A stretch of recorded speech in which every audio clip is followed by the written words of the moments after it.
Test 1 2. Test 1 2. Testing 1 2. Between that injury and this one here. Hello, this is Easy Techniques with Knives. We're cooking today. So these are hot dogs. Hot dog, very basic. You can go and get it at any convenience store. I went to store across the street, So no issues at all. Broad Street, over there around the Broad Street, Cecil B. Moore area, Oxford. There's a supermarket called The Fresh Grocer. Now, The Fresh Grocer carries hot dogs called Bar S. It's a very basic brand, nothing crazy about it, you know, it's passed by the FDA, you can go and eat it, no callbacks.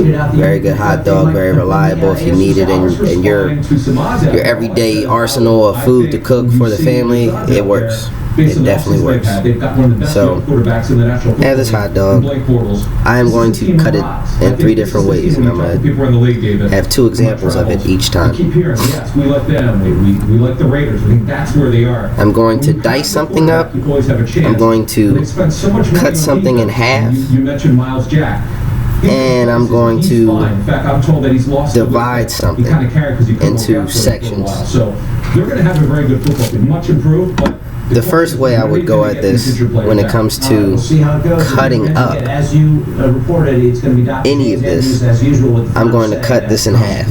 The technique that I use to cut this in half will never be over the blade. Never. When you get over the blade, it gives you a chance to put your hands under the blade, which you would never want to do. You would never want to put your hands under a blade. Take it. No pressure applied either. There should be no pressure in the wrist whatsoever. The weight of the object will always take care of any problem you have when it comes to cutting. The more weight you apply and the more pressure that you put down in another cooking setting with other people, that will become a stress that is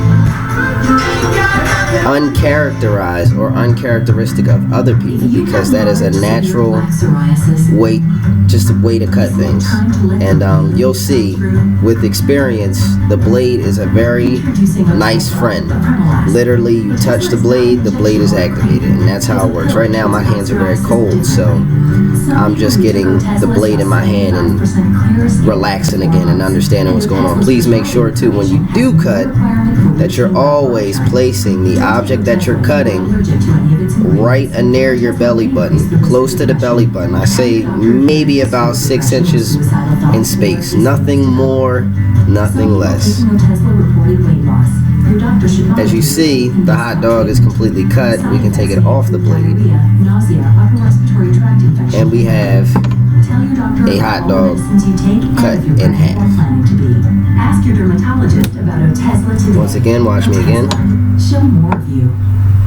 Applebee's now has trained meat cutters slicing every steak by hand for the juiciest, most tender steak. And that's how you do it. Don't believe us? Ask the guy with the knife. Once again, ask the guy with the knife if you want to know how to do it. The nice guys. No. Where's the fellow?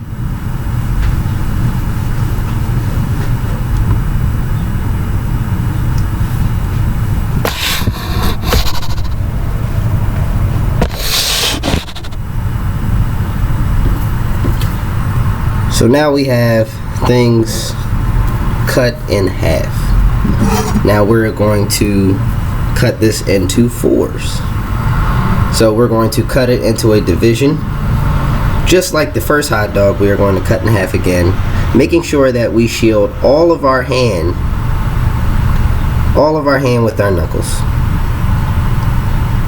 If any pressure is to be applied, it should only be applied with the angle and maybe the pinky finger. Nothing should roll, nothing should rock. Very simple, right there with the pinky finger.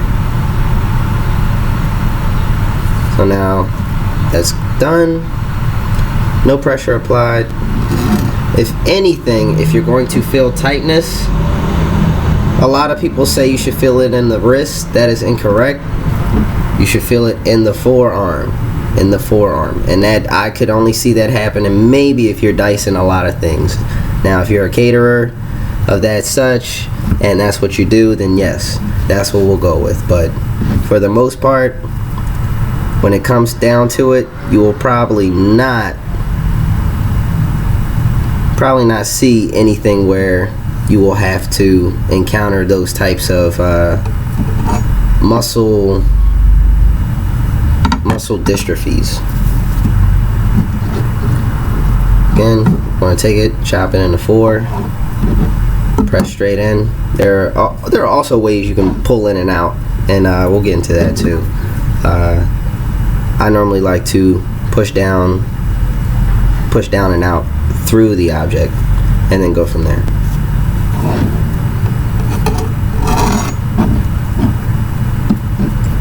With this right here, we're actually dicing, which we're going to take the blade base off of our right hip, cut down, push,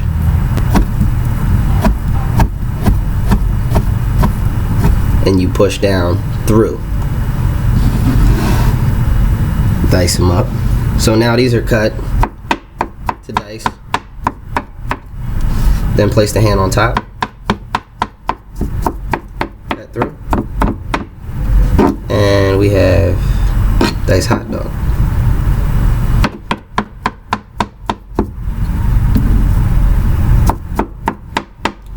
As you can see, this cutting board is very, very small, so limited space. You really have to be very accurate with your blade.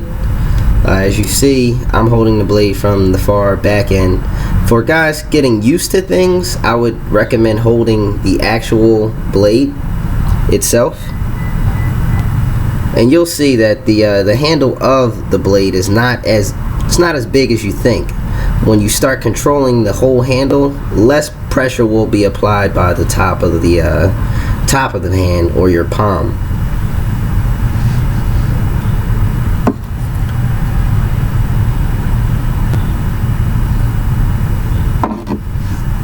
Diced hot dog. Again, watch.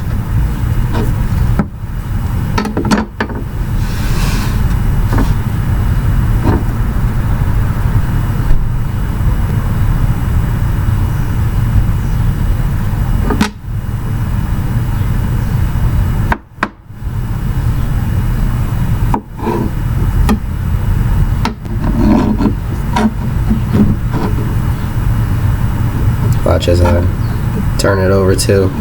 It's only a finger movement, nothing with the elbow. We really don't want any extraneous elbow movements when we cut. Hands down, ready to go.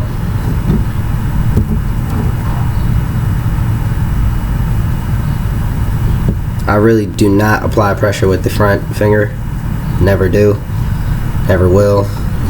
I'm a drummer as well, so I mean, a lot of times when I'm doing this stuff, it honestly depends on what I'm cooking, what's getting involved, who else I'm cooking with. That always changes a lot of things. Who else you're cooking with, and how much we're making. This last one I'm gonna rep a couple times because doing it with different techniques.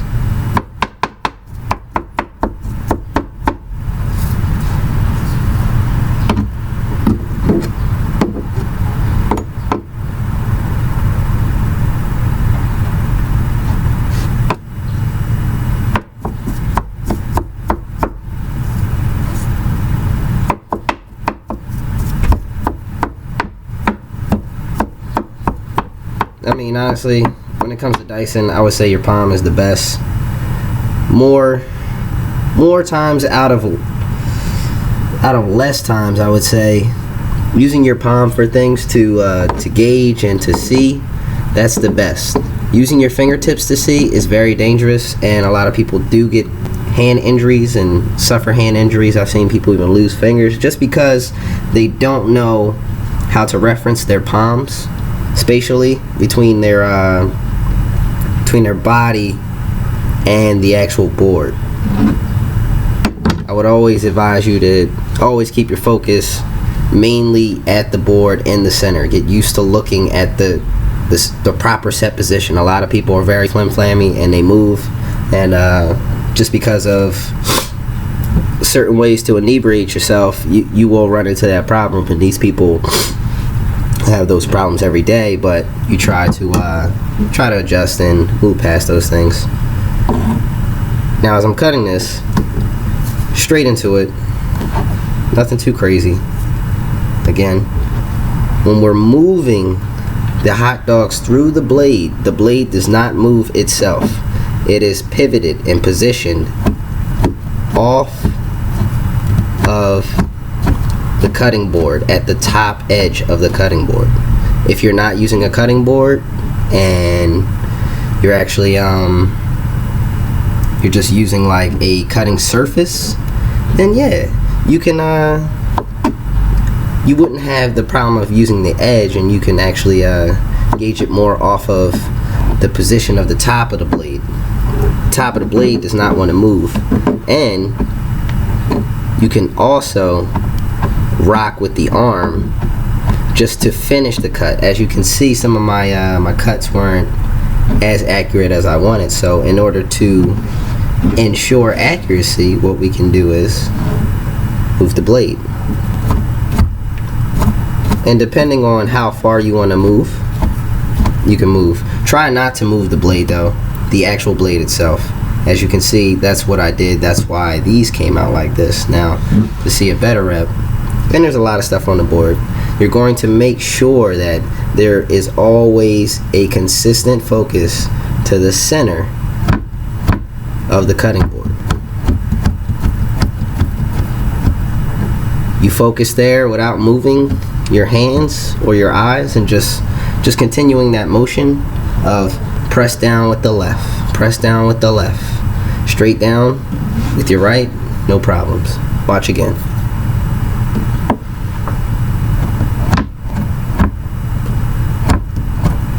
And as you can see, it's better to use the top of the blade than the bottom, just because that's where all the weight is focused on.